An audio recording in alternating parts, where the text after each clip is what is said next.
Good morning, students.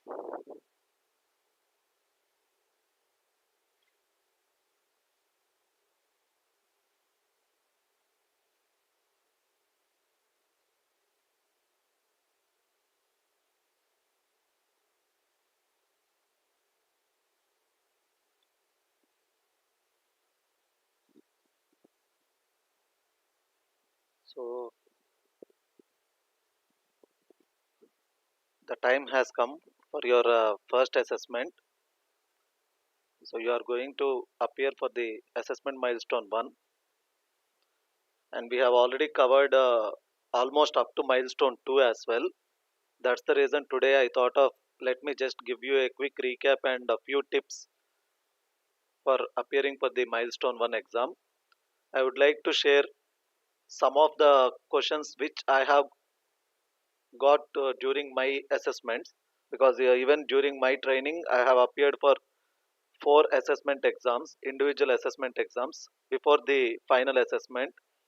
So I would like to share a few tips regarding the kind of questions that you might be getting, and I'm not sure whether it will be the same pattern they will be following for faculty assessments and for student assessments, because during the training we were 50 in number from 25 different colleges, and we have 4 assessments during the training of this PBL app for us, and then we had the final assessment. So whatever the kind of questions we used to get, I would like to just give a brief on that so that it might help you for your assessment as well. So we are done up to multi-threading concept. So if we cover this RDBMS, SQL, JDBC, even we are ready for the assessment milestone 2 as well. That's the reason I thought of let me put a comma for this RDBMS, SQL, JDBC and discuss once again very quickly with the topics of up to IO streams and tell what kind of questions might be expected in the assessment exam. For that reason, today I said the session is going to be shorter, and I wished all of you could join the session. And firstly, we have discussed the language fundamentals. And in the Java language fundamentals, I do remember that in my very first day one, I have discussed and given important things that should be understood, and all that I have discussed is the number systems. That means if a number, integer or character, if it can be represented using started with a 0, then you should understand that it is an octal representation, and if it is started with 0x, you should understand it is an hexadecimal representation. And I have even given the tips of converting one number system to the other number system. All the inbuilt methods I have shown you in my very first day class. So you should be familiar with all those number systems. So don't get confused. If the number is started by 0, it's an octal, and if it is started with 0x, it's an hexadecimal. Just remember all that. But the twist is, I'm just telling, even in my exam, I was not known by that time when I have got this particular bit. So I got confused and I even given wrong answer. Later, during the explanations, I got to know that I have given wrong answer. What I was given was, I was given a character instead of an integer. I got a character variable assigned with this particular value. Even though I know that if it start with 0, something like that, I got confused with the way of asking the question. So let me just show you. So what was asked for me during my assessment exam, and which I got confused and I did not attempted it. So suppose if at all character C is there, even you can store an integer value something like this. So even you can store an integer value like this, because it is legal in Java without any explicit casting. You can do. I was known about this, and even this is legal, because the only point need to be understood is, so character in Java is of 16 bit. That means unsigned 16 bit. So you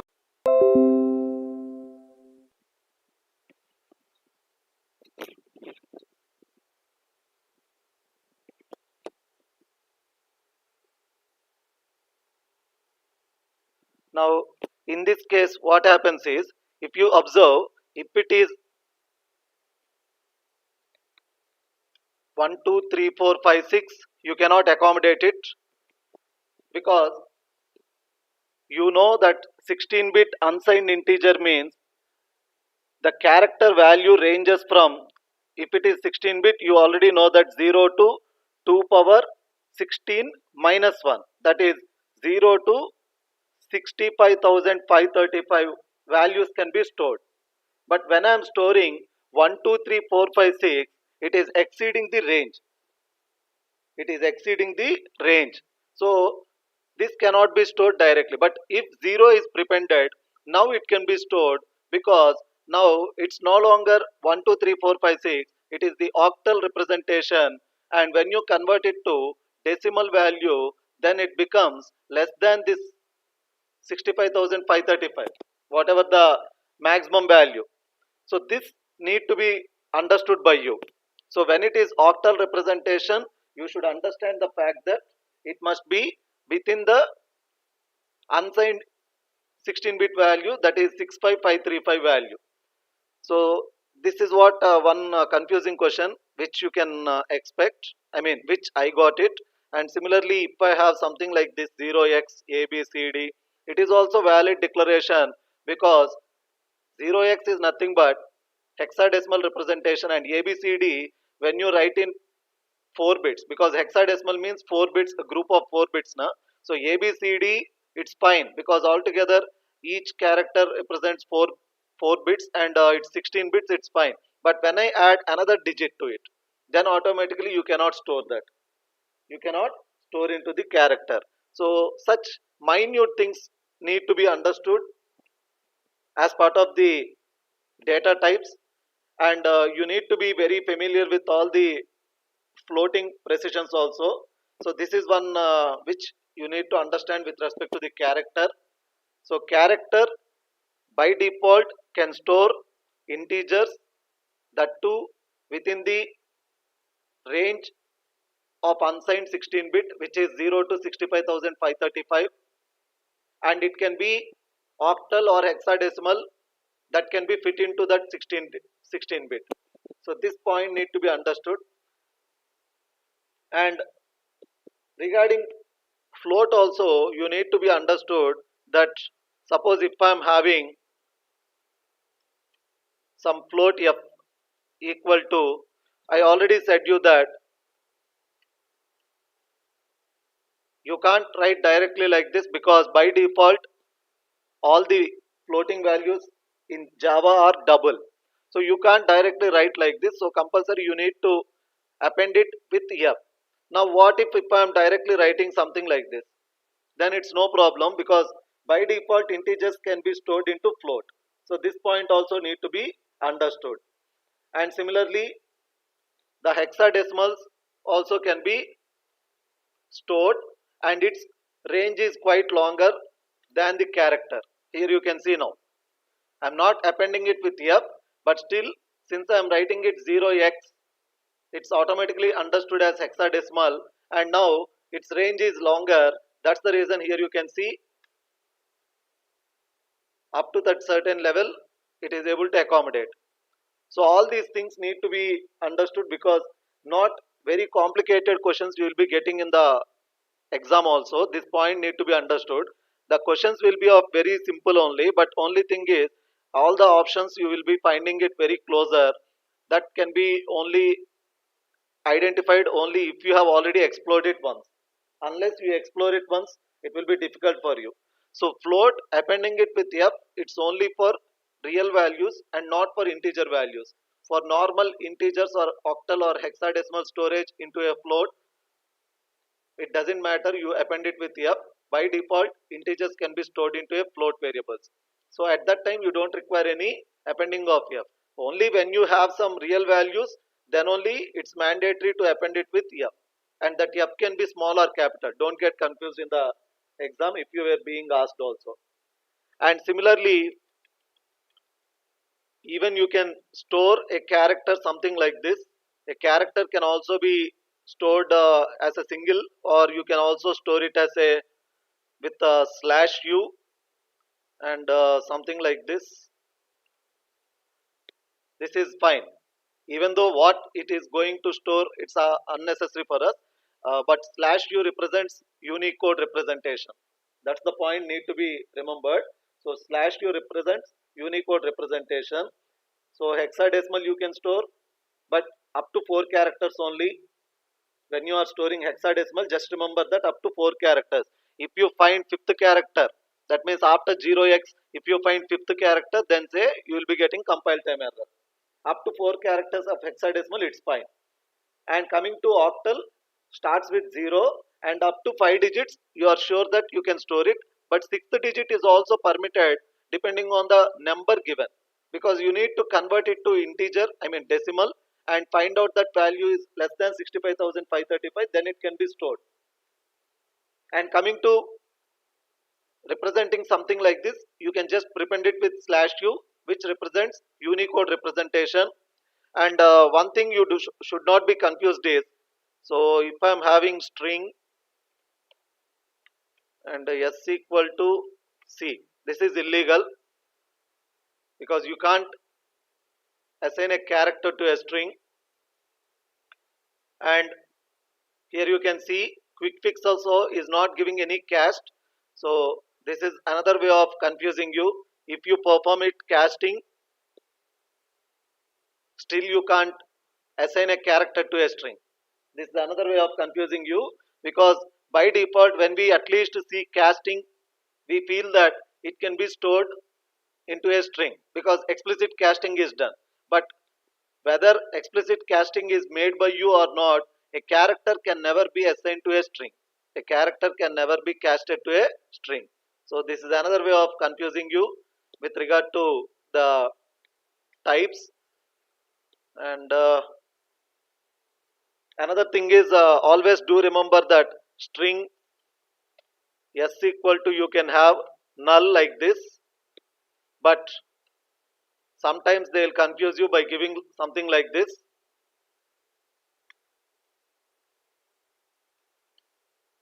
So this is illegal. You can't have quotes. So null, it should be without quotes only. This is another way of confusing you by giving quotes. And another things which you need to remember is the operator precedence also you just go through, because that is also very much important for you. If given an expression, you must be able to evaluate the expression, and don't expect the expression will be with simple parentheses and brackets only. It might be confusing somewhat with values, and operators being used will be confusing. So just go through all the operator precedence, because you will be given an expression that might be asked you to evaluate the expression. So in that case, you need to be familiar with the complete operators precedence. So just go through the operator precedence chart.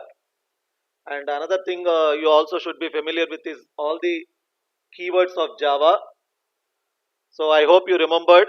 I have shown you a 50 keyword chart that's there in the PBL lab material as well. Even you can just Google it and see what are the keywords in Java. So all the 50 keywords you need not be familiar, but just once go through, at least give a reading to all the 50 keywords.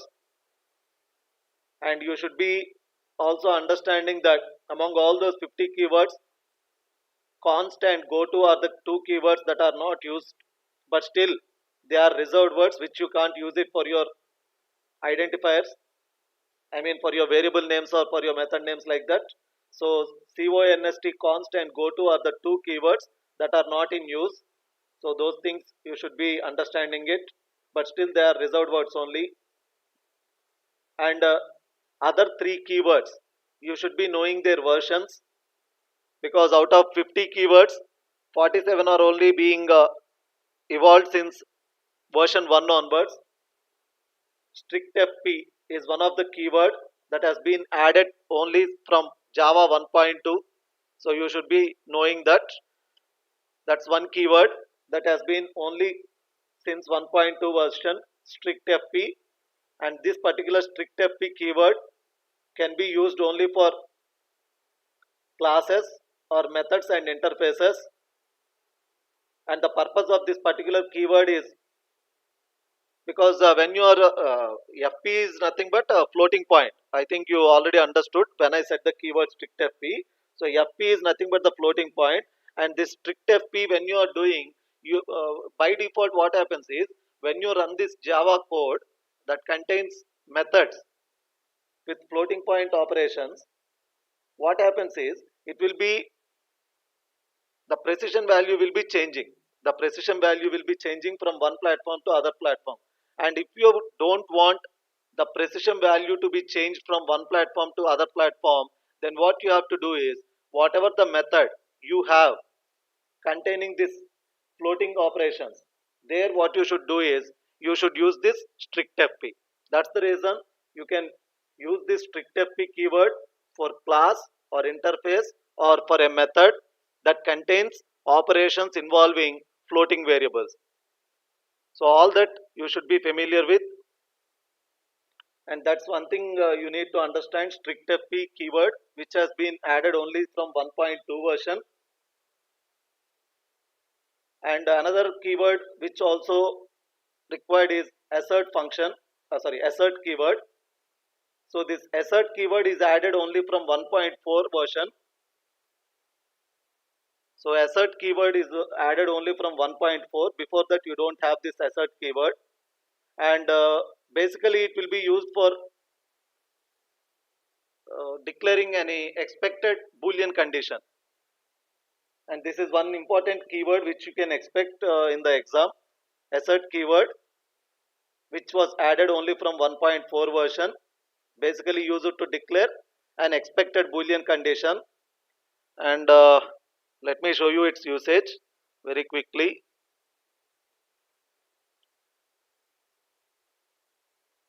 Now suppose if I am having some value int age equal to, let me give 15, and how you can use that is assert age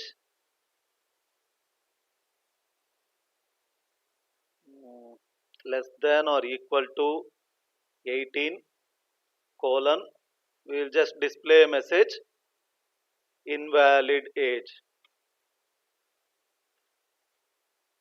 Now what you can just do is, let's just display that age.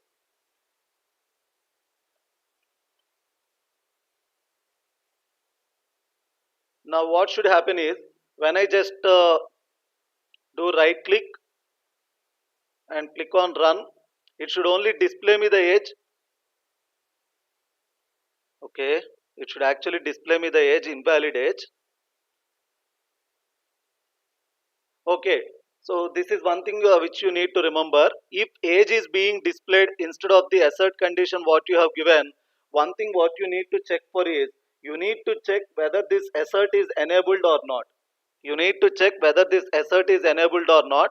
For that what you have to do is, in Eclipse IDE, you have to go to window, go to the preferences, and then expand Java and go to the installed JREs.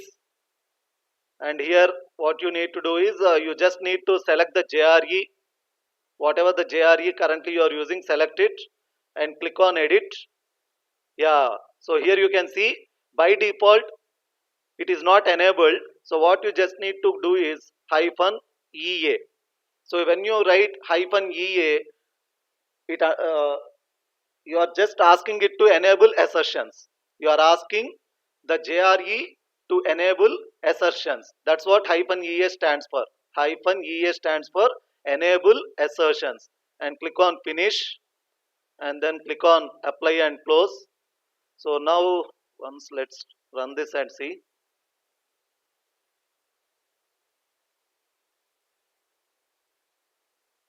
Still it's not coming. Just a second.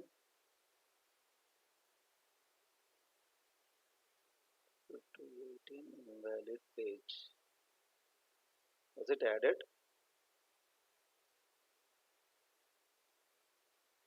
Install Jaris. Edit -ea. It was added. Finish. Apply. Apply and close. Yes.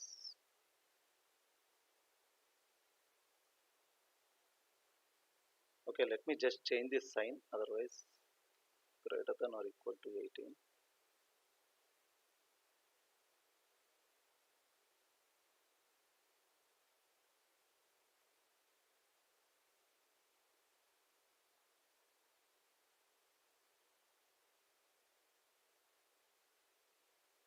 So here you can see what you are getting, invalid age. So this is the use of assertion. So here you can see exception will be raised. If age is valid, then only it will be returned. Otherwise, it will just raise the exception. So this is the purpose of the assertion. So I hope you understood. And this assert keyword is also added only since Java 1.4 version. And prior to that, you don't have this assert keyword. So you might be given some assert condition like this, and you might be asked to predict the output, or you might be asked to tell from which version this particular assert was added. All that you need to be familiar with. So assert keyword also added only since 1.4. And similarly, one more keyword you need to be familiar with is enum keyword. Enum keyword is also added from JDK 5, that is 1.5. And before Java 5, we don't have generics as well as enum. Generics and enum were added only since Java 5. So that's what I was saying before. Since Java 1 onwards, we don't have this all 50 keywords. So strictfp, assert, and enum were added later, where strictfp was added from 1.2, assert keyword was added since 1.4, and enum keyword was added since 1.5. And enum is used to declare enumerated constants, and you can just use it like a class. Only thing is, instead of using the keyword class, you will just use the keyword enum, and it is used to declare constants. Like if I take the example enum space compass, and in that I am going to declare four variables: north, east, west, south. You don't need to define the type for that. No need to define the type. By default, the types are going to be enum type itself. By default, the types are going to be enum type itself. Here you can see, I'm just for your understanding, I'm writing enum compass, and here you can just declare north, east, west, south. So this is how you will be declaring. So you don't need to define the type also. By default, these are values of type enum itself. So, and here you can say I'm using capital letters, and this is the naming convention. Even though it's not mandatory to use, you can even use small letters, but this is the naming convention generally that will be used as per industry standards, saying that these are not of normal variables, these are of enumerated variables. Here you can see how it is being referred, talent dot compass dot. Okay, spelling mistake. Anyway, so this is how you will be using that in the programs. So you directly use them as compass dot north, compass dot east, compass dot west, compass dot south. And by default, all these north, east, west, south are variables which are static and final. By default, all these are static and final variables. So that point need to be understood. So you can't modify them, and they are static and final. So that's the reason you can directly use them along with the enum name. Here, instead of using the class keyword, we are just using the enum keyword. That's it. So here you can access them as compass dot north, compass dot east, compass dot west, compass dot south, something like that. You can directly use them, and this is the enum usage. And mostly these will be used with switch conditions. Generally we'll be using along with switch condition, and when you will be dealing with something like directions, or when you are dealing with something like days of the week, or when you are dealing with something like months, I mean your application require, then what you do is you will just declare enum days of the week or enum months, and then you will be defining all the constants within that particular enum days of the week. You will define Monday to Sunday. Similarly, enum months, you will define all the constants January to December, and in your application directly you will be using month dot that particular month, something like that. And there is a function called ordinal function. Just remember this name, ORDINAL. This ordinal function of enum will be returning the index of this particular enum value. Like north will be at index 0, east will be at index 1, west will be at index 2, and south will be at index 3. Just to know the index value, you will be using the ordinal function. So that's what you just need to remember with regard to the keywords. So far what I have discussed was regarding the keywords, and I just explained you regarding strictfp, which came in 1.2 version, that ensures same precision value to be returned on various platforms irrespective of the underlying architecture. And this strictfp can be used only for the classes and methods. And assert keyword, which I have shown you just now, so it is coming only from 1.4 version, so it is used to raise the assertion error. So that's what the use of assert condition. And enum keyword, which came since 1.5, used for defining enum constants, just like what I have shown you here. That's what the enum use is for. And this is what you just need to remember with regard to the keywords.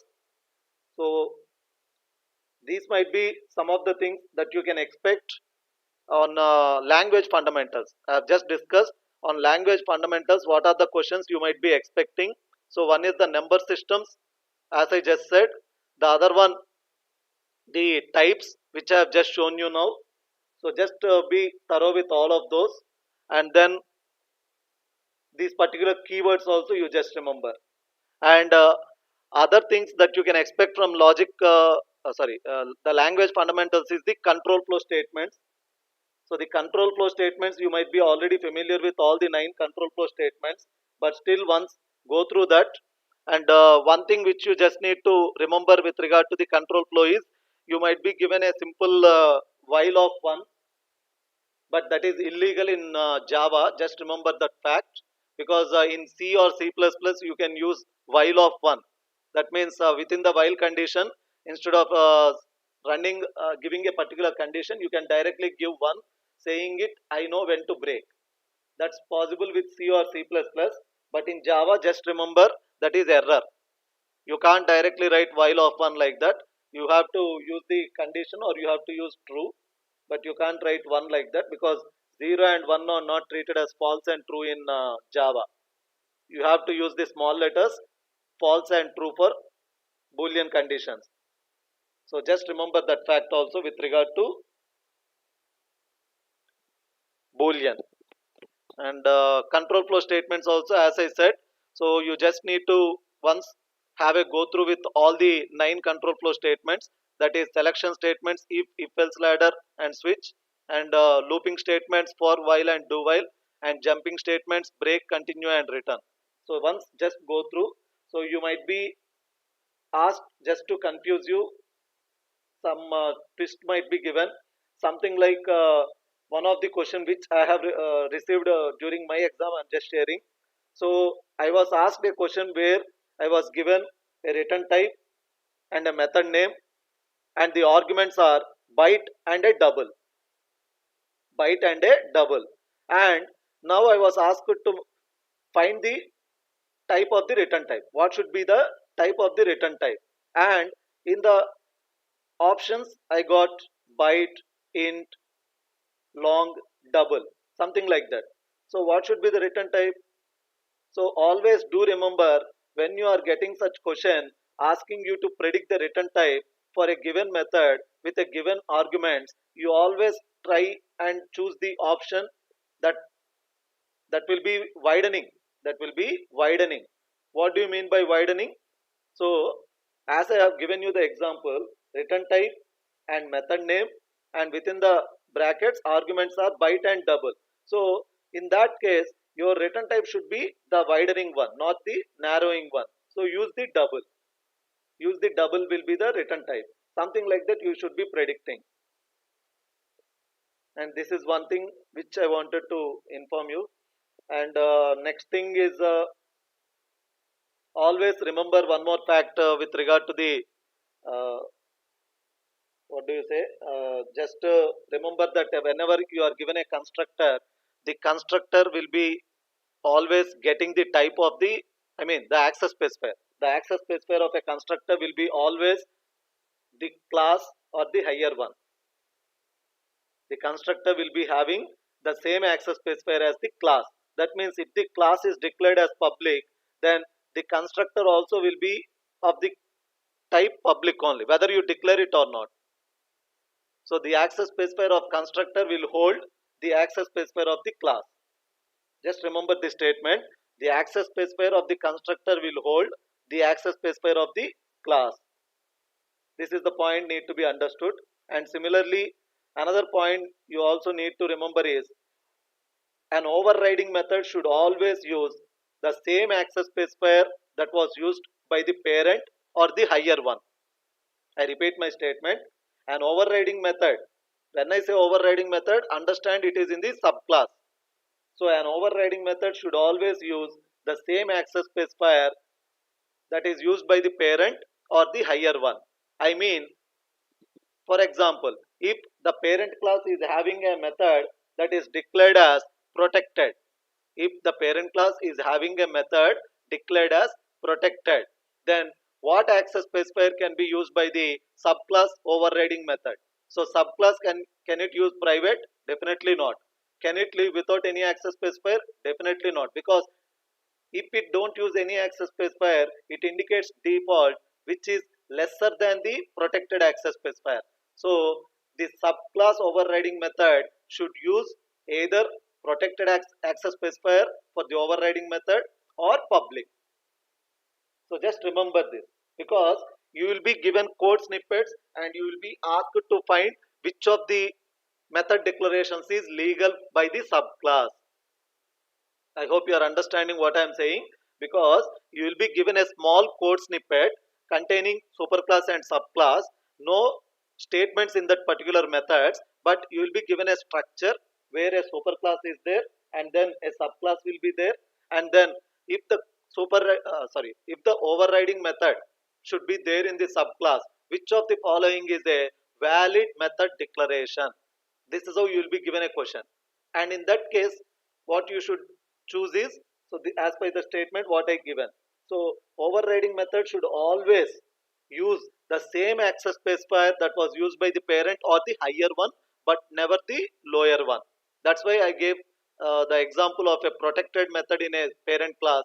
So the child class overriding method must use either protected or public, but should not leave the access specifier blank, because if no access specifier is mentioned, it by default becomes default, which cannot be the version matches with the parent type or the higher type. If parent is also not having any access specifier, fine, child also need not give, because if parent is not specifying, then the method access specifier is default, so child also can leave it to be default. But when parent have def- defined that particular access specifier as protected, child cannot leave it without giving the access specifier. Child must and should give either protected or public, which will be the higher version. So remember that point also. And most, according to my knowledge, you will be getting 40% code snippets only. Out of the 100 percentage, you will be getting 40% of the code snippets, where you need to predict the output, or you need to find the correct or valid declaration. All that things only you will be getting. So for that reason, I'm just giving you all these tips. And another thing what you need to remember with regard to this oops or inheritance is this keyword uses, final keyword uses. I hope you have remembered my sessions. So all those important points once again go through. This keyword and this particular super keyword uses you need to be familiar with regard to the oops or inheritance concepts.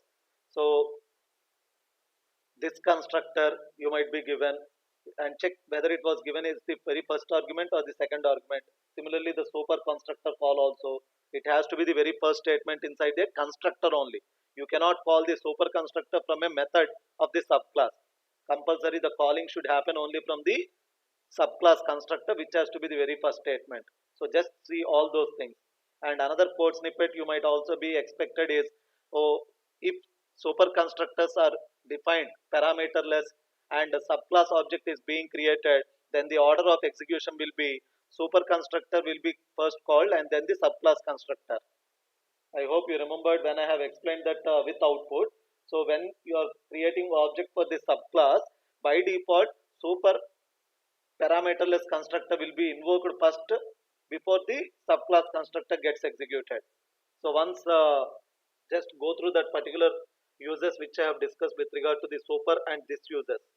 And similarly final uses also you need to be familiar with, where I have said you final can be used along with variables which are you meant for declaring final constants. Final methods cannot be overridden but can be overloaded. So just carefully observe, if you are given a code snippet that contains a final method and if overloading is there, don't go for error option. It is valid declaration. The code will compile properly. Mostly you will be given some code snippets like that and you will be asked if compile time error will happen or if the code runs smoothly, or if compile time error happens, at what line the compile time error happens, all that also will be asked by you. So just go through all that information once again. And next we have discussed the after oops or inheritance, I have discussed the abstraction, packages and exception handling. So with regard to that you need to understand few things I have already discussed. So an abstract class can never be declared final. This is the first thing which you need to remember. An abstract class can never be declared final. Similarly, an abstract method also can never be declared final, because abstract methods are meant for being overridden by the children. So if you declare final an abstract method, then it can never be overridden by the child. So simple point you just need to remember is abstract and final together you cannot have. You cannot have abstract and final seen together. So that's one point which you need to remember with regard to abstract classes. And abstract class can also be there without even a single abstract method. I think you remember that point also. And another point which you need to be familiar with is you you cannot use synchronized keyword for variables. This is one thing which you can also expect. Synchronized keyword cannot be used for variables. Synchronized keyword can be used only along with methods. This is another point which you need to remember.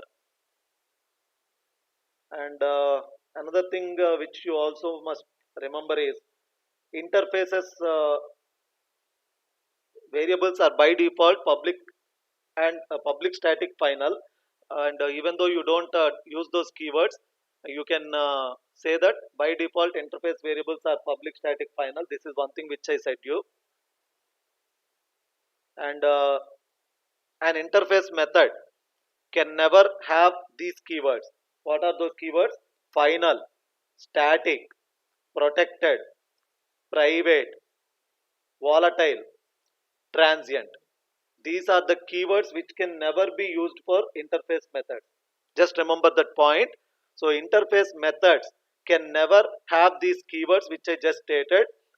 Interface methods can never be declared as final, static, protected, private, transient, volatile. Because in code snippets you will be given something like these things are very simple. But if you have not explored, then you will be failing to answer the correct option. So for that reason I'm just telling you all these things. And another thing which you also need to remember is whenever an object is just assigned with a value null, that doesn't mean that the object is removed from the heap. Remember that point also. If an object is just initialized as null, that doesn't mean that object is removed from the heap. So it will be completely removed from heap only on executing the method runtime.getRuntime.gc. With regard to garbage collection, this point I stated you. I have also demonstrated you by showing a small piece of code. So runtime.getRuntime method.gc. Without invoking that method, the object will never be destroyed from the heap. So making an object itself as null doesn't mean the object is removed from heap. Remember this point.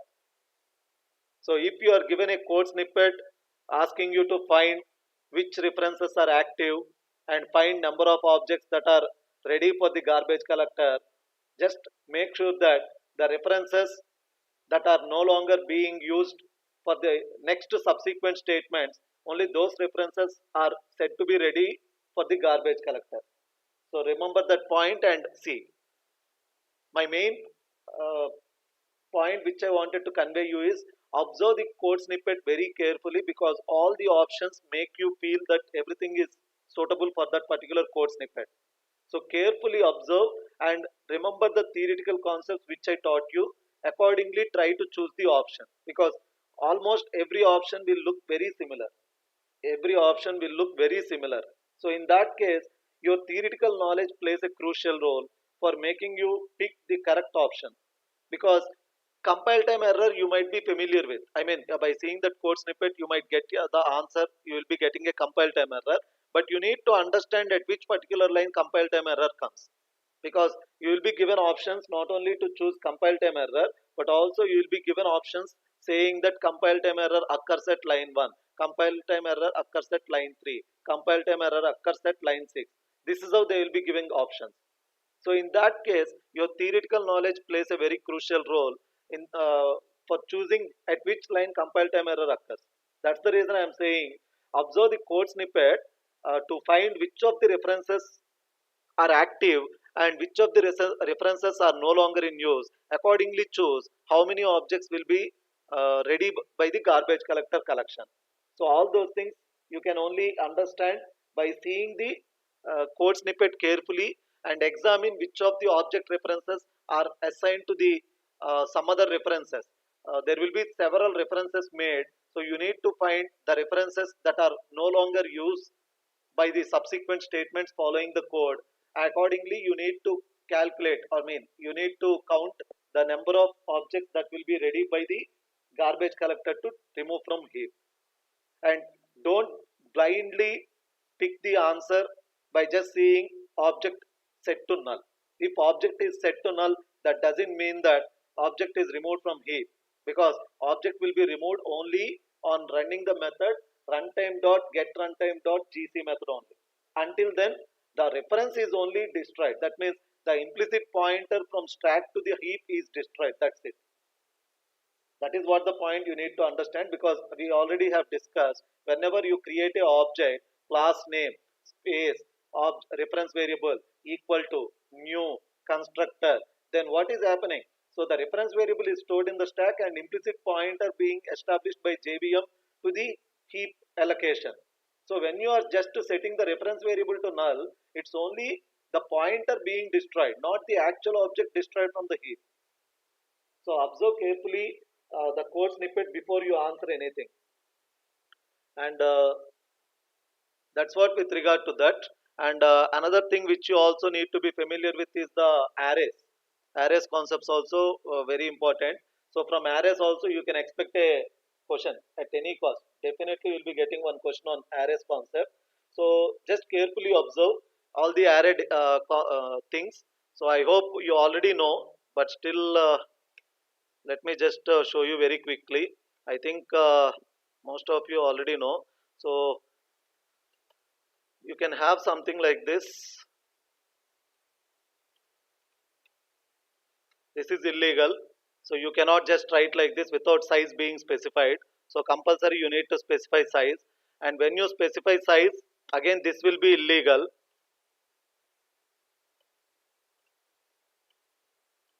So again this will be illegal. So you cannot have initialization and size being specified at same statement. So when you are specifying, I mean initializing values, remove this size, because this is how you might be given. So if you are given something like this, pick the option error, compile time error, because when you are initializing, no size to be specified. But still you can write like this new int, but you can't specify the size. You can't specify the size. And similarly, you can also be given something like this. And so in this case also it will be wrong, even though size is not being specified. So compulsory you need to have the separator. You need to have the separator for saying two-dimensional. So just brackets will not be sufficient. So you need to have the separator, something like this. So just to carefully observe, because it seems very simple question. The questions looks very simple, which you already know, and you might be feeling that why so silly questions were being asked. But just carefully observe. There might be very minute thing that will be noted only on careful observation, and that's what you just need to be familiar with.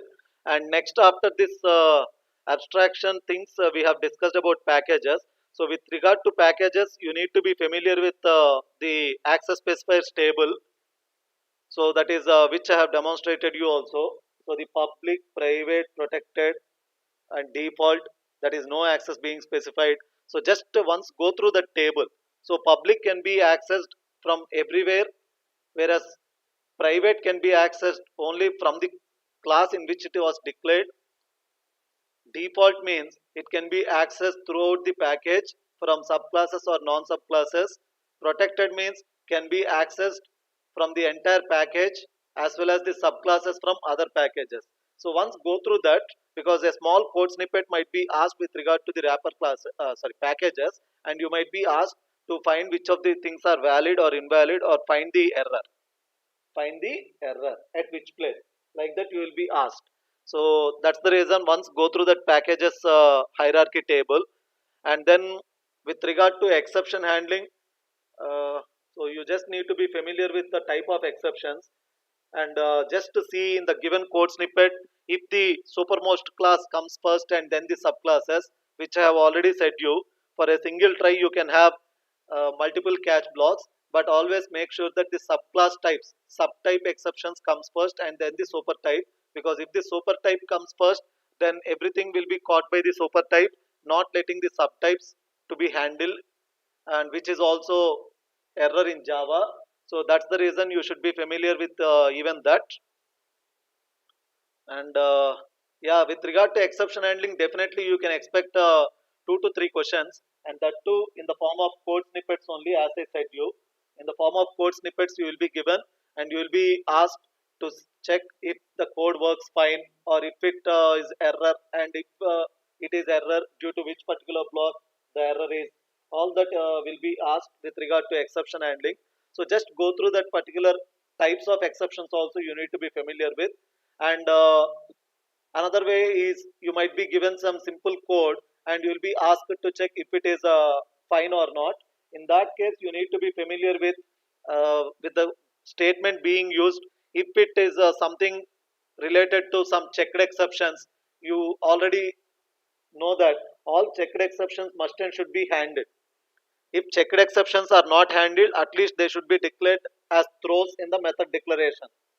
If in the method declaration there is no throws class, and if the checked exceptions are not even handled with the try catch blocks, then also it will be error, because we have discussed about checked exceptions and unchecked exceptions. So checked exceptions are those which must and should be handled during the compile time itself, because they will be checked at compile time itself. So they should be either handled with the try catch blocks, or you should declare the method that contains this checked exceptions throws declaration.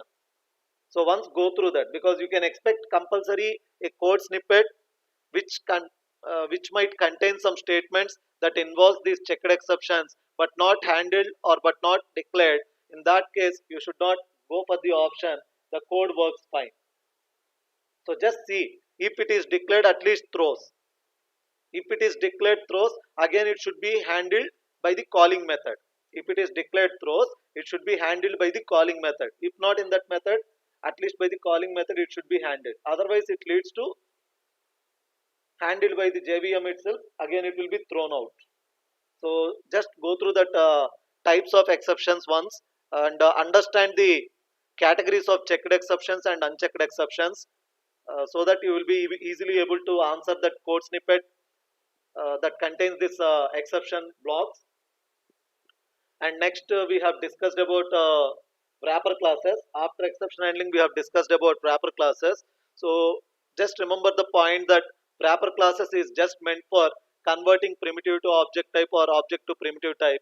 And as per the bits, you just remember primitive to object type conversion is nothing but auto boxing, and object to primitive type conversion is nothing but the unboxing. So this is the simple point which I just said with regard to the wrapper classes. And wrapper conversions, I think all of you will be familiar with, and nobody will make mistake, I think, because it's very simple concept of auto boxing and unboxing. And then after that wrapper classes, we have discussed about the JUnit. And in JUnit also you just need to be familiar with the present version. So if being asked, you just answer that JUnit 5x is the present version. I don't know whether it will be asked or not, but if asked the present version of JUnit, just answer 5x is the present version. And since 4x version onwards, we are using JUnit as annotation based. That point also you need to be familiar with.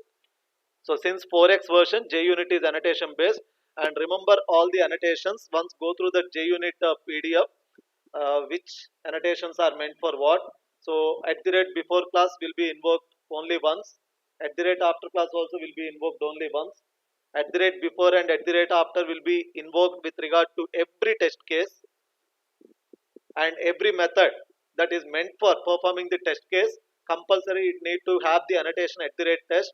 So just see carefully, if you are given a code snippet which doesn't have this particular annotation at the rate test, then don't say it is a test case.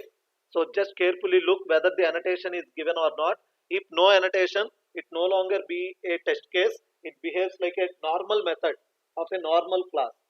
So compulsory, if a method is written exclusively for checking the test case, compulsory you need to have the annotation at the rate test. So no annotation, no test case, it's just a normal method. So remember that point. So, and assert class methods also, we have seen few of the assert class methods. So assert equals is the one which will be used to check if two conditions are equal or not. If they are equal, then it returns true, otherwise no. So that's what we have discussed about that JUnit. And JUnit test suite also you might be getting a question. So test suite is mainly meant for grouping multiple test case classes. In order to group multiple test case classes, you will be using the test suite. That's the simple point you just need to remember. Because if you create multiple test case classes, you need to run each and every test case class. Rather than that, if I group multiple test case classes as a test suite, then I can just run the test suite, which will automatically run all the test case classes that are grouped into it. So that's the advantage of the test suite. And that's what we have discussed with regard to JUnit. And just go through the all the annotations and the test case test suite. And then we have seen the IO streams. So with regard to IO streams, you need to be familiar with the serialization concept basically. So which I have shown you with a demonstration program also, by using the serializable interface. And along with that I have said you the uses of keyword like transient. So just once again go through that keyword uses. So it's very simple. Using a keyword transient for any variable, for that means that variable will not be part of the serialization. So serialization is nothing but saving the state of an object and restoring back when required, that is deserialization.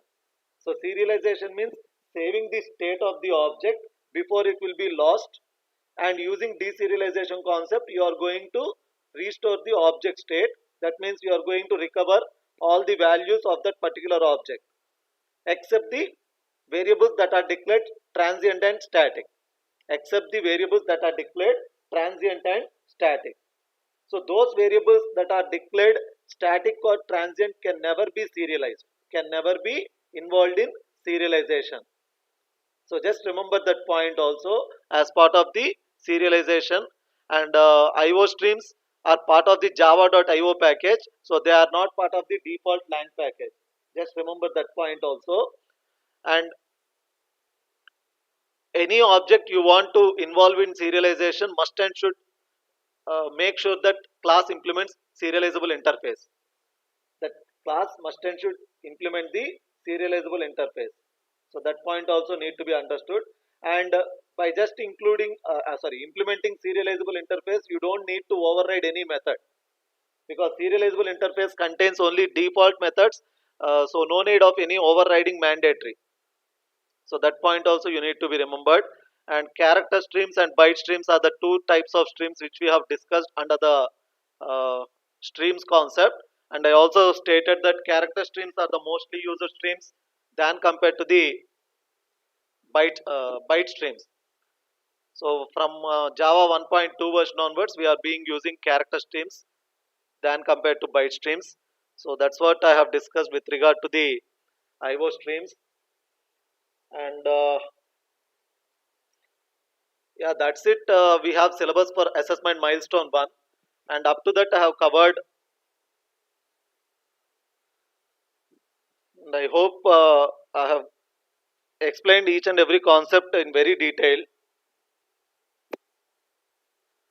And with regard to logic building problems, once again I recommend you to go through all the problems that are there with logic building our plan M1 and M2A, because if you practice them you will be able to solve any problem given to you, and don't expect you will be getting one from this particular set only.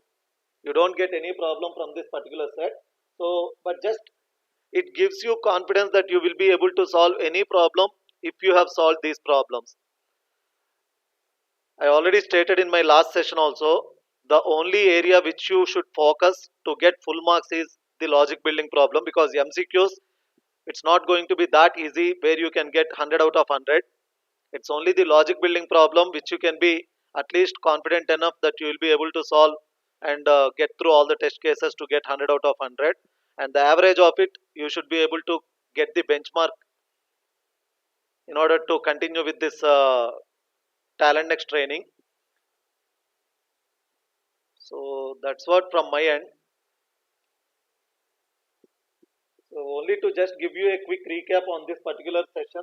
Only to give you a quick recap of all these topics up to IO streams. I just asked you to come for today. So tomorrow there will not be any session. So you can just go ahead with your preparation for day after tomorrow's exam. And again, I will meet you on Monday for discussing the next topics. I'll start with RDBMS SQL JDBC from Monday's class. So if you have any queries with regard to assessment test, you can just post it in the comment section. With regard to any topics, any queries, you can ask it in the comment section. If no queries, you can straight away give your hall ticket number in the comment section.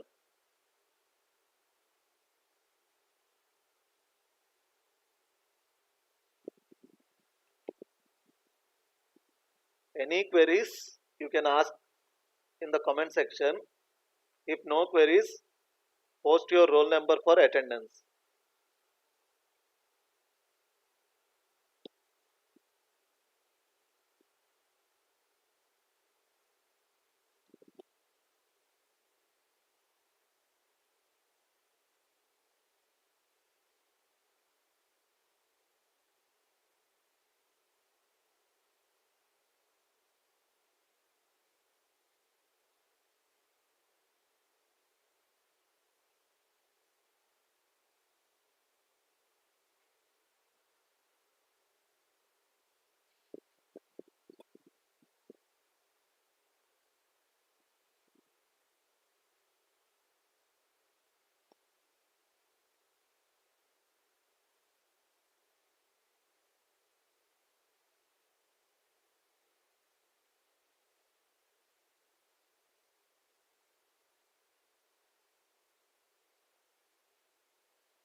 So I don't see any queries being asked. So I hope all of you are comfortable with the topics up to IO streams. That's for your assessment 1 exam. I wish you all the best for your first assessment, and I hope all of you will be able to clear the first assessment, and I'll see all of you for the further training as well. Once again, all the best and bye.